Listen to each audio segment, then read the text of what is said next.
Bonjour monsieur le maire. Bonjour. Tout d'abord, merci d'accepter de témoigner dans le cadre des 50 ans de l'établissement public foncier de Grand Est. Et pour démarrer cet entretien, je vous propose de vous présenter. Alors, je suis Boris Ravignon, j'ai 47 ans, je suis maire de Charleville-Mézières et aussi président d'Ardennes Métropole, l'agglomération qui réunit Charleville, Sedan et 56 autres communes plutôt du centre et nord des Ardennes. Merci. Et est-ce que vous pouvez nous dire quels ont été, durant votre mandat et peut-être aussi sur la vie de votre territoire et l'existence de l'établissement public foncier, ces interventions? Alors en fait, avec l'EPF, on a une histoire peut-être un petit peu originale, puisque j'ai commencé par être en fait un adversaire de l'extension de l'EPF. Je le dis aujourd'hui très tranquillement parce que ça figure dans un certain nombre de déclarations, de prises de position publique. On ne connaissait, nous, pas dans les Ardennes, ce mécanisme d'établissement public foncier qui aide au portage, mobilise de l'ingénierie pour la requalification, la dépollution d'un certain nombre de friches. Et lorsqu'on est venu nous le présenter, on voyait bien, effectivement, on voyait les avantages que ça pouvait présenter, mais on voyait surtout la fiscalité supplémentaire que ça représentait pour nos concitoyens. Et je crois qu'un certain nombre de collègues des Ardennes qui nous battons pour essayer de maintenir justement la fiscalité la plus raisonnable et la plus modeste sur les acteurs économiques ou les ménages, eh bien, on n'a pas vu forcément d'un très bon œil l'extension de l'EPF. Et bien, je dois reconnaître que je me suis trompé. Et qu'on s'était trompé, et que c'est probablement un des investissements les plus utiles et les plus efficaces qu'on puisse faire. Depuis maintenant plusieurs années, l'extension s'est faite, parce que malgré notre opposition, l'État a heureusement fait prévaloir ce que je crois était l'intérêt général et étendu donc, le périmètre d'intervention de l'EPF, qui est devenu l'EPF Grand Est.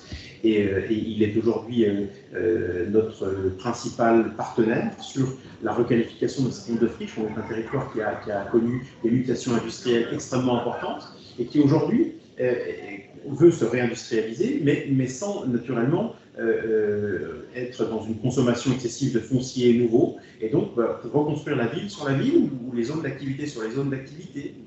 Eh bien, l'EPF est vraiment devenu notre principal partenaire, au point de nous accompagner en ce moment sur un chantier absolument emblématique, qui est celui de l'installation au cœur de Charleville-Mézières, sur une friche industrielle qui remonte au milieu du 19e siècle. Alors, elle a été longtemps occupée par un fabricant d'appareils de chauffage, c'est Deville, et c'est Hermès, le groupe de maroquinerie, qui vient créer là une maroquinerie de près de 300 personnes, et l'EPF est le partenaire qui va travailler à la requalification de ce site avec l'agglomération et la ville.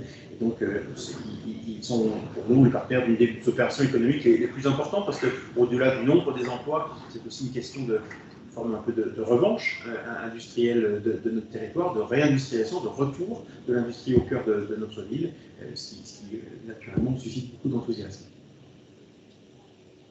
Merci. Alors, l'EPF va fêter ses 50 ans. J'ai compris que voilà, son intervention sur le territoire avait connu des évolutions et qu'elle s'avérait aujourd'hui utile et bénéfique. Et quels sont pour vous les défis qui l'attendent pour les 50 prochaines années? Le défi, c'est assurément d'être encore davantage, et c'est une discussion qu'on a à chaque fois, dans les timings des installations. L'EPF a aujourd'hui, bien sûr, un certain nombre de compétences, une vraie capacité à mobiliser de l'ingénierie, ça c'est, je crois, un de ses points forts, une capacité aussi à mobiliser les moyens de financement des opérations. L'EPF a bien sûr une limite inhérente à son action qui est celle de la capacité à traiter les chantiers sur le plan financier, parce que ne peut naturellement pas avoir un plan de charge qui excède les capacités financières de l'établissement. Mais le vrai sujet, c'est bien souvent, et la pression la plus forte, les échanges les plus difficiles qu'on a parfois, c'est ceux qu'on a entre un industriel qui souhaite s'implanter ou un investisseur et nous et l'EPF sur les délais dans lesquels on va pouvoir réaliser cette intervention. Donc il y a un un vrai sujet aujourd'hui de rôder encore, je pense, mieux nos modes d'intervention, de travailler encore mieux avec les services de l'État, parce que naturellement, le PF n'intervient pas seul, il est sous le contrôle d'un certain nombre de services de l'État. Il a parfois beaucoup de mal, lorsqu'on est dans le champ des administrateurs judiciaires, des liquidateurs, il faut beaucoup de mal à obtenir tous les documents nécessaires à son action. Donc il y a un certain nombre de défis là, et vraiment la vitesse de réalisation, de libération, de remise en état des fonciers est cruciale pour justement permettre qu'il soit choisi, et que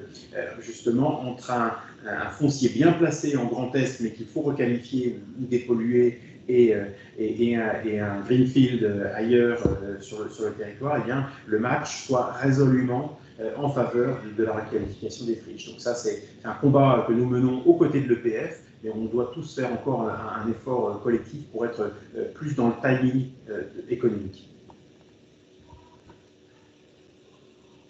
Merci. Alors, vous m'offrez une très belle transition avec la conclusion de cet entretien, puisque j'allais vous demander quel était votre vœu pour les acteurs du territoire. Et finalement, vous l'avez formulé en insistant sur le fait qu'il y a des coopérations nouvelles qui doivent se trouver, des ajustements pour fluidifier et être au rendez-vous finalement de l'urgence.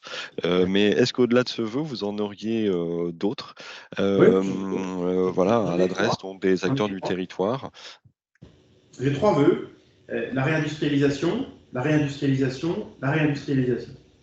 Et parce que je crois qu'aujourd'hui, on a une opportunité formidable dans des territoires qui ont gardé, comme les nôtres dans le Grand Est, une culture industrielle, qui ont encore aujourd'hui une armature de PMI, qui peuvent être des sous-traitants, des prestataires, des gens qui travaillent avec de grands donneurs d'ordre. Et donc, je pense que à la fois la transition écologique que nous accomplissons, est-ce que à la fois tout le travail qui est fait sur la production d'énergie renouvelable, sur l'économie circulaire, tous ces sujets-là peuvent générer des opportunités magnifiques de réindustrialisation. On a de beaux exemples dans les Ardennes avec l'installation de Seabox qui va produire des vélos électriques, profitant du boom de la mobilité durable. Donc je crois qu'on a aujourd'hui vraiment de très belles opportunités.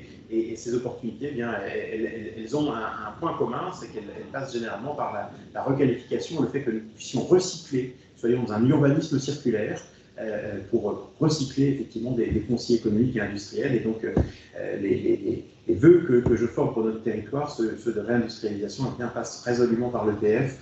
Et donc, je souhaite un bon anniversaire à l'EPF, et puis surtout, j'adresse tous mes remerciements à l'ensemble des équipes qui font un travail formidable et qu'on est content d'avoir à nos côtés. Merci beaucoup, monsieur le maire, pour ces vœux, et j'espère vous retrouver le 6 octobre aux 50 ans de l'EPF.